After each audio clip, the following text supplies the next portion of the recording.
What the fuck is going on in California schools?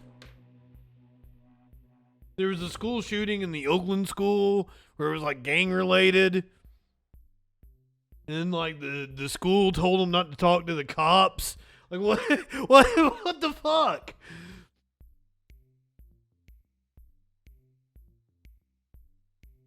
That story just I mean, you probably shouldn't talk to the cops ever.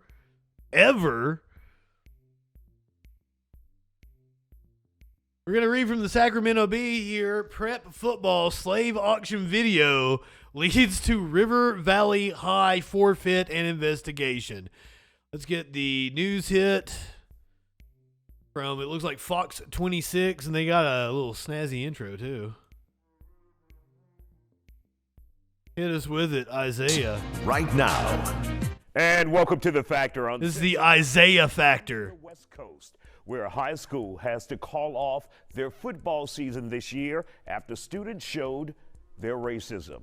School officials at River Valley High School in Yuba City, California say the season was canceled after members of the football team filmed themselves recreating a slave auction. It's where they sold off their black teammates in that auction that they videotaped. Now, the students who took part in the video have been banned from playing this year. The district also launched an investigation. Tonight, we talk about why didn't they know any better? Yeah. On young people being tone deaf in 2022 when it comes to a situation like this, when they think it's okay to do this. Isaiah, thank you for having me. And the work we do at the NACP is always out educating people as to what this means.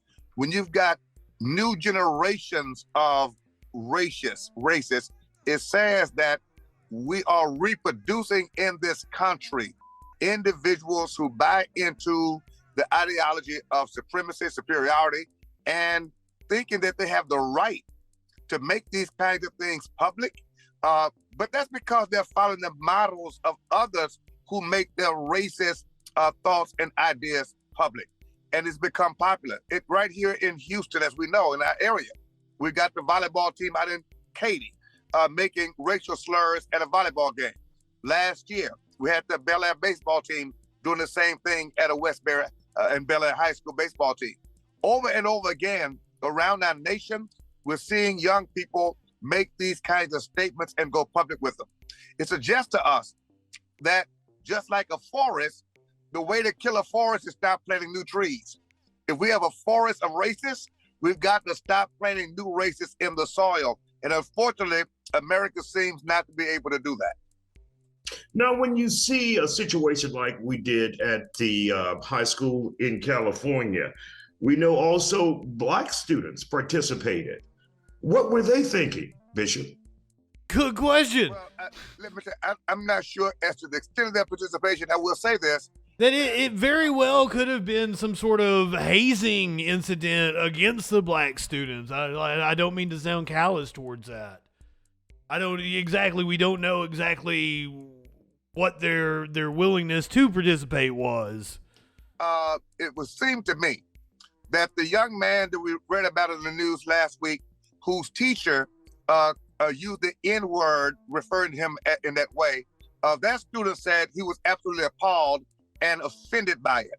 I would hope that the Black students who participated in this recognize that they misrepresented not only themselves, but they misrepresented an entire race of people. They participate, and let's remember this, that historically, unfortunately, it is the case, there's always been some African Americans who are willing to allow themselves to be used in ways that are completely misrepresentative of who we are as a people. And that's really unfortunate, but it's historically true. There's always been somebody willing to play the part of the uninformed, ignorant African American who allows themselves to be misrepresented that way and insulted. And that too requires education. And what about parenting? Are parents doing enough when it comes to situations like this where they're not telling their children at home, hey, you can't do something like this. You can't say things like this. Well, we do know that everything starts at home. And parents, as we teach, parents need to teach their children not to be racist, right? And parents need to teach Black children, do not allow yourself to be used as a race, as a in a racist joke and be the brunt of the joke. You are not that. We need to make sure parents understand that it's our responsibility to teach, like I teach my children, respect yourself and demand that others respect you as well. And let me tell you this, if we want to get down to it, we've got to make sure all leadership. Let's watch the actual video with the audio and everything. Took me a little bit to find it, but we did.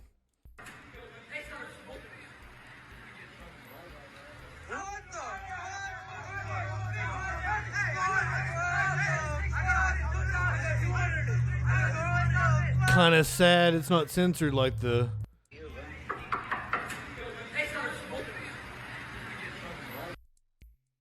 So, like, it seems like they are filming this to be shown.